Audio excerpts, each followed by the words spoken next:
investigación y divulgación, dos herramientas que vertebran desde sus comienzos la razón de ser, la naturaleza y actividad del Observatorio de Multinacionales en América Latina, creado en 2003 por la parte de la Asociación No Lucrativa de Solidaridad, Derechos Humanos y Cooperación al Desarrollo, Paz con Dignidad, nacida 8 años antes, en el año 1995. Tenemos con nosotros en esta segunda parte de la sección Participa a Amparo Pernici. Amparo, muy buenas tardes, bienvenida. Hola Ángela, encantada de estar contigo otra vez.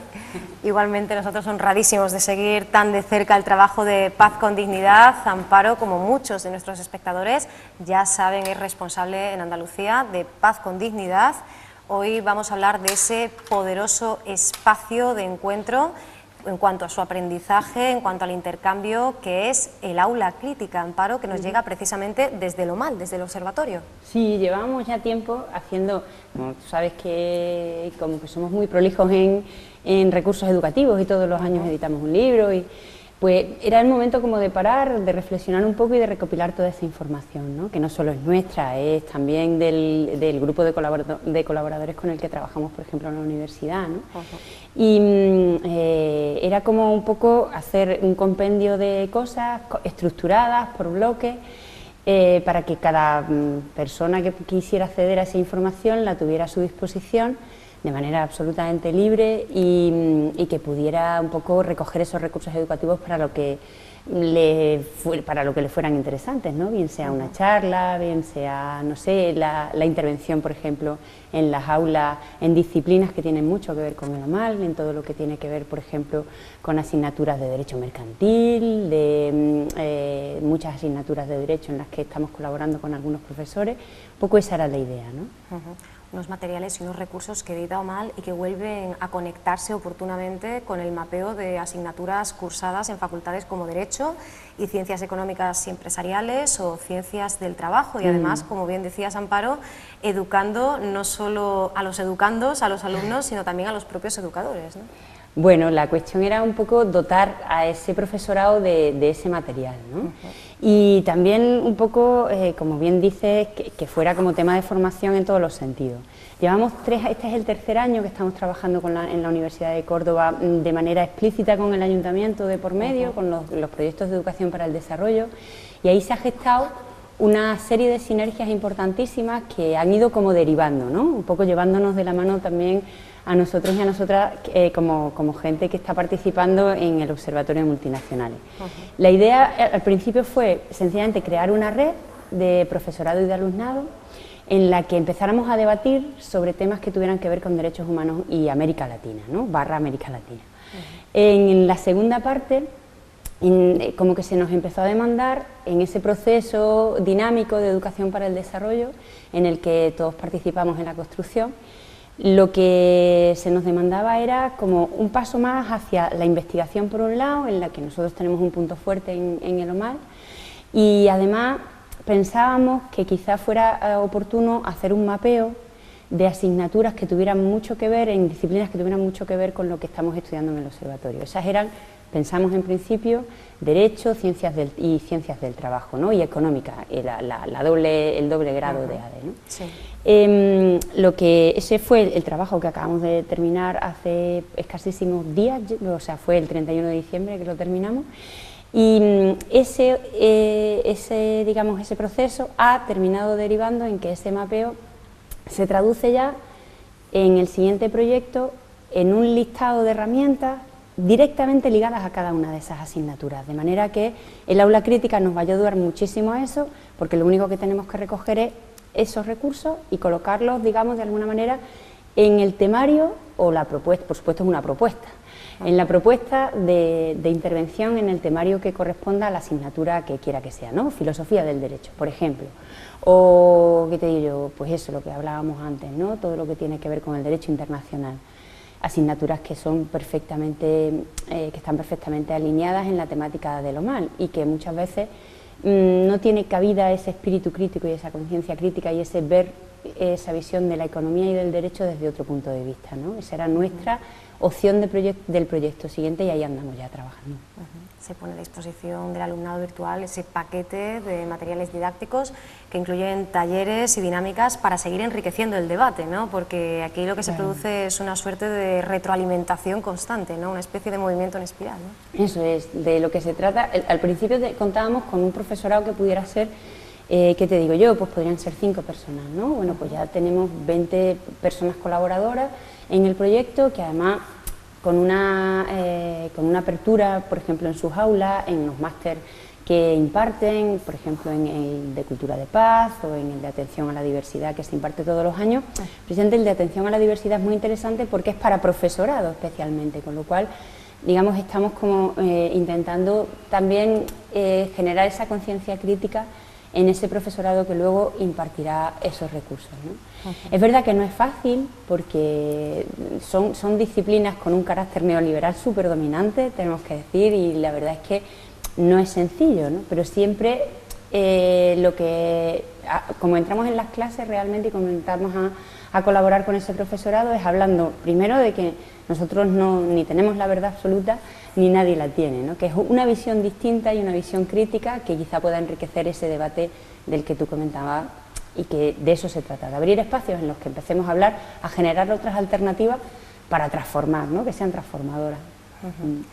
Precisamente, pues yo creo que es digno de mención y de comentario esa batalla, ¿no? Cómo esta reflexión acerca del sistema y esta búsqueda de propiciar puntos de encuentro para crear alternativas se produce, como dices, pues en la línea, ¿no? de la propia formación que viene de ese sistema y de ese modelo, ¿no? Suponemos que eso puede dar lugar a determinados momentos de controversia, ¿no? Entre el alumnado, los profesores, cada uno con su punto de vista, unos pues más confiados en la deriva que llevamos y otros que realmente sí ven, ¿no? Que lo que se nos cuenta no siempre es verdad.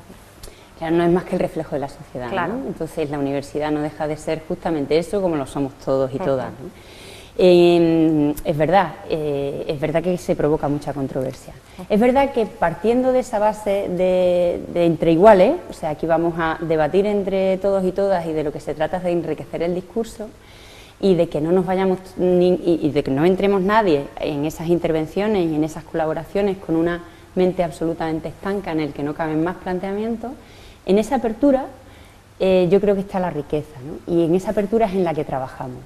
Nosotros somos un puntito, nuestra capacidad de incidencia es la que es y somos muy conscientes de ella, ¿no? Pero es verdad que manejamos mucha información. Eso también nos hace muy potentes en ese sentido, porque no es lo mismo debatir con una base de datos amplia y bien contrastada, que es lo que intentamos desde el observatorio, que debatir en el discurso más vago, ¿no? Con lo cual yo creo que estamos suficientemente pertrechados como para enfrentar ese debate. Independientemente de eso, la lectura siempre es política, es decir, los datos se leen de manera absolutamente política y con la tendencia a la que cada uno nos acercamos, y eso no solo no está bien, es que es perfecto. Y de eso se trata, de que establezcamos sinergias con gente que incluso rechace en principio esa postura más crítica, ¿no? Precisamente a esa gente es a la que nos interesa más llegar, porque a nuestros amigos ya los conocemos y ya estamos trabajando con ellos, ¿no?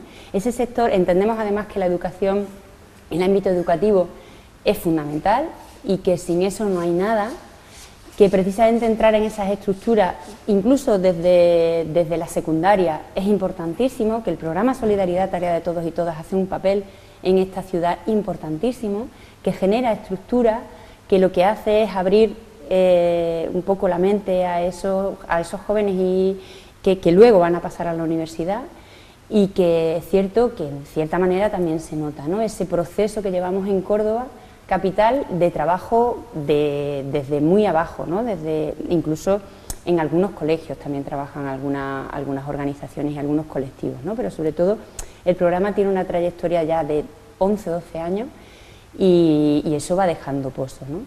Aún así, evidentemente, la información que nos llega a todos y a todas es justamente muchas veces la contraria a la que nosotros os damos, con lo cual es complicado, ¿no? Nosotros abrimos con alguna dinámica que a mí me parece que ha funcionado bien este año.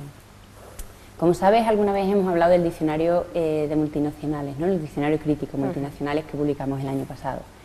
La dinámica consiste en un tema muy sencillo. Lo que hacemos es llevar artículos de más media, artículos de periódicos impresos que en ese momento hayan dado una noticia que tenga que ver con los diferentes temas que nosotros tratamos, ¿no? Véase multinacionales, véase privatizaciones, véase responsabilidad social corporativa, y lo que hacemos es trabajar por grupo con ese artículo concreto en el que se da una visión muy neoliberal de ese asunto en particular y que contrasten la información con la que nosotros aportamos en el diccionario y que se abra el debate por grupos y que compartan con el resto de sus compañeros y compañeras. Ese contraste y ese dar dos visiones distintas para que se vea claramente dónde ponemos cada uno el acento, pues hace que la reflexión sea más rica. Y yo creo que desde ahí, desde esa postura más humilde en ese sentido, de, bueno, vamos a ver de qué podemos hablar y cómo lo estamos enfrentando cada uno y cada una de nosotras, es de donde lo mal trabaja. 4 bloques, ¿verdad?, en los que dividimos todo este material, toda esta información y buscar la respuesta a esas 6 cuestiones básicas: qué, quién, dónde, cuándo, cómo y por qué. Porque la verdad, Amparo, como bien decías, la prensa de las corporaciones, incluso aquí en España, ¿no?, tenemos que hablar de esa necesidad añadida, ¿no?, de conciencia por la incursión y la actuación, la actividad de empresas españolas en América Latina, por ejemplo. La verdad es que dista mucho, ¿no?, de la realidad. Lo que se nos cuenta, lo que leemos, lo que recibimos está tremendamente mediatizado, ¿no? Esta mañana he leído una noticia que me ha sorprendido en ese sentido, sin ir más lejos, ¿no? Directamente. Acaba de entrar en el consorcio del Canal de Panamá con SACIR OHL, 2 empresas del IBEX 35 con muchísimo peso, 2 de las constructoras más importantes de este país, ¿no? Y OHL agradecía al gobierno español, literalmente en ese artículo, que hubiera un poco defendido la marca España en el conflicto del Canal de Panamá. Eso dicho así, pues bueno, ¿no?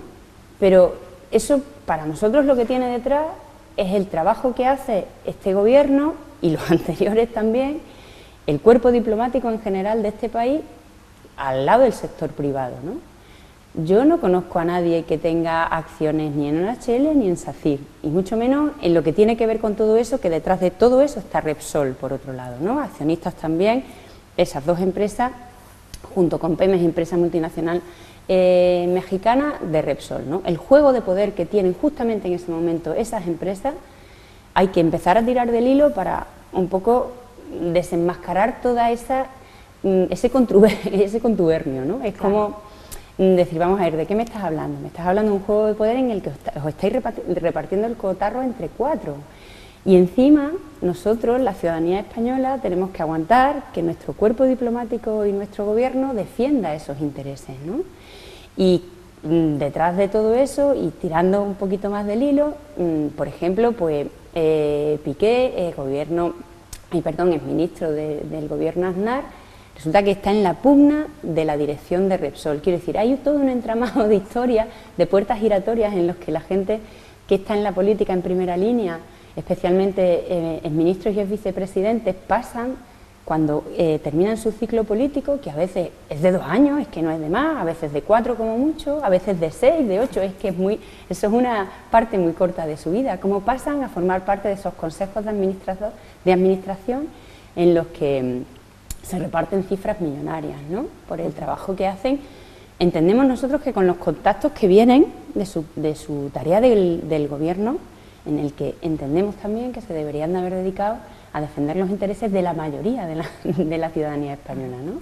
Entonces, esa es como la parte de atrás que se cuenta menos, aunque es fácil ahora mismo entre las redes y los canales alternativos, a poco que uno tenga información. Por eso es importante despertar la conciencia crítica, para que la gente tenga la curiosidad de saber y la necesidad de saber qué se esconde detrás. Claro, ¿no? y que acuda también a otros focos de formación, de información, y de ahí que Paz con Dignidad y OMAL hayan convertido en esa introducción, ¿no?, en el ámbito académico, una de sus señas de identidad, que realmente exista ese foco, ese espacio crítico, y podamos ver la realidad desde sus diferentes ópticas. Y bueno, situaciones como esta, este goteo constante, permanente, pues posibilitan o precipitan situaciones como esa consulta popular por la dignidad y resistencia de los pueblos indígenas de Varillas, Santa Eulalia y San Mateo Ixtatán en Guatemala. Es decir, ahí realmente está surgiendo, ¿no? Lleva ya muchos años, lleva décadas,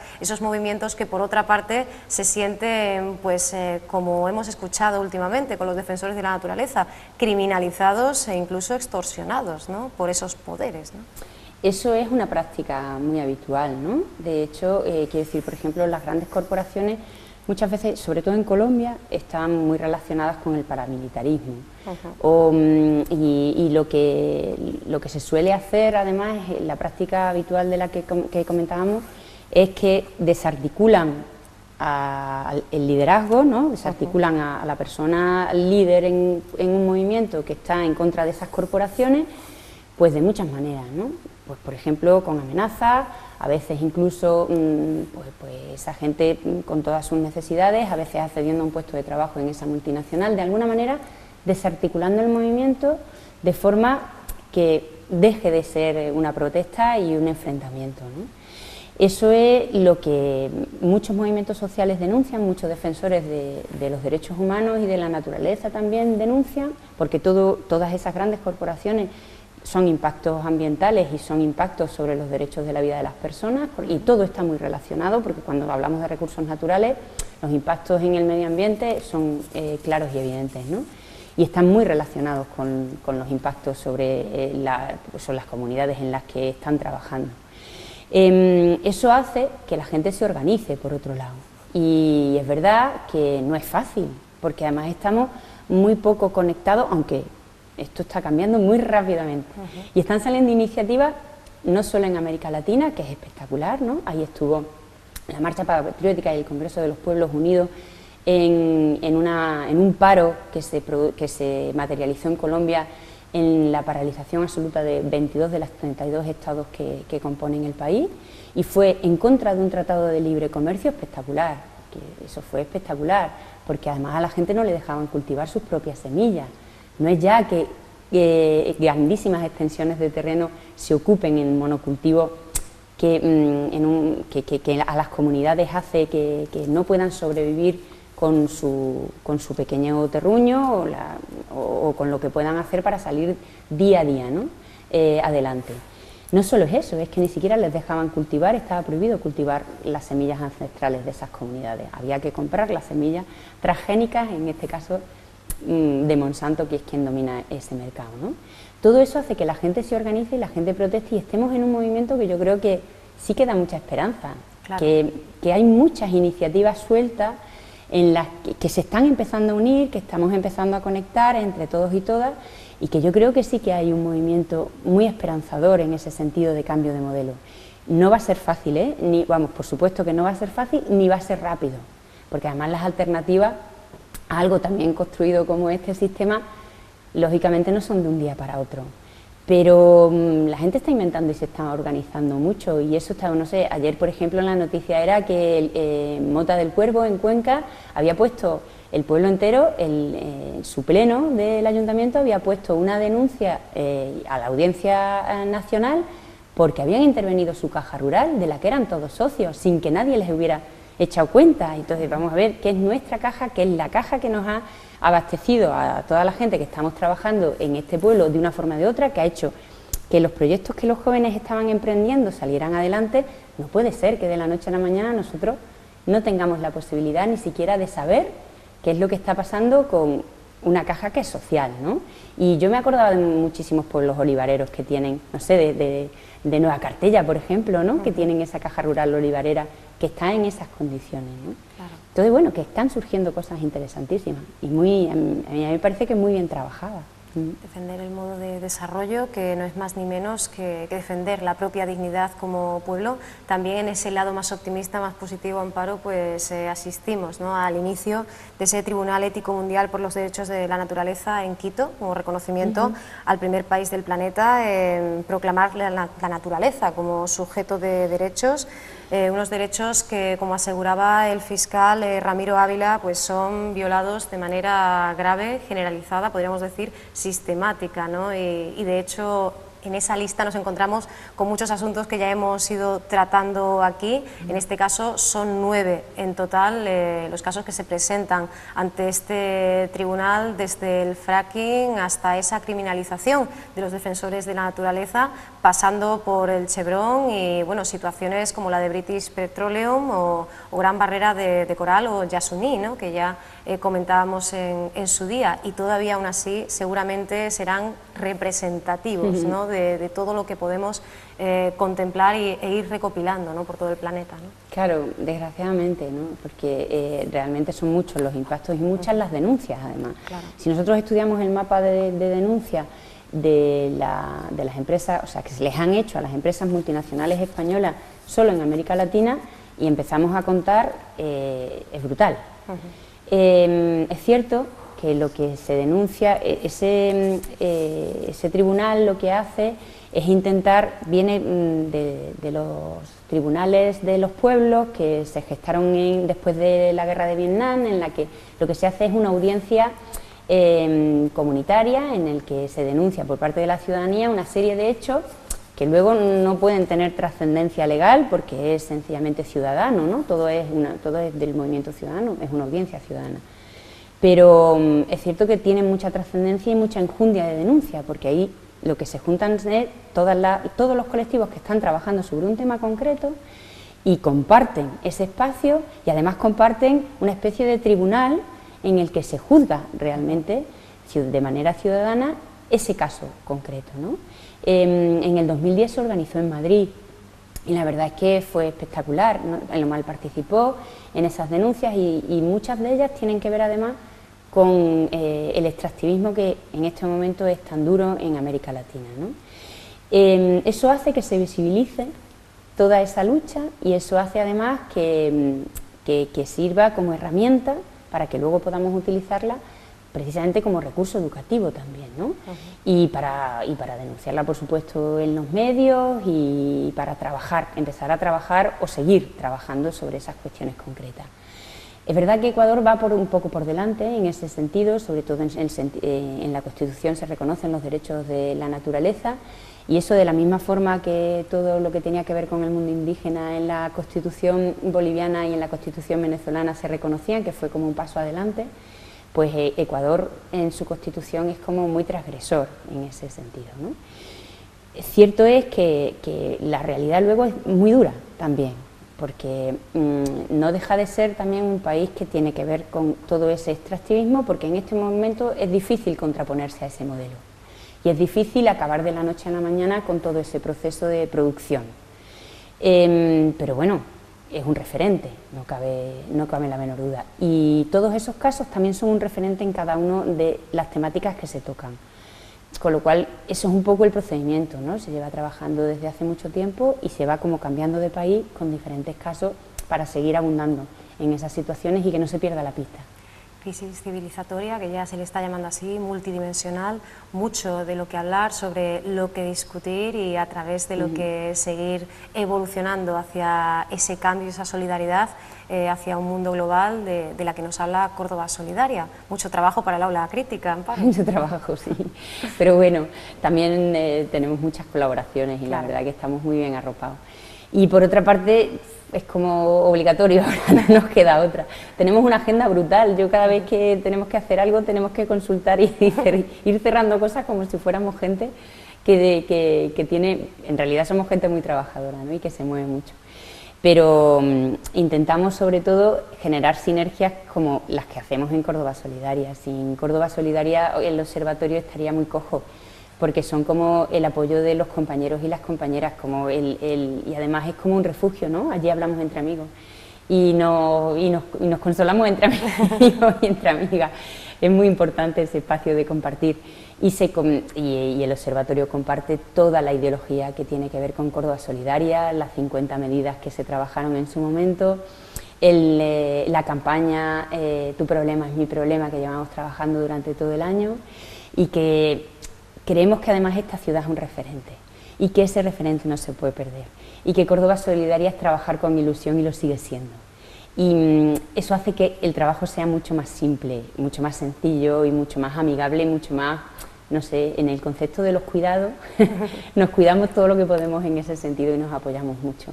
Es un refugio realmente y una forma estamos súper contentos de haber estado trabajando mano a mano con todos esos colectivos y de seguir haciéndolo.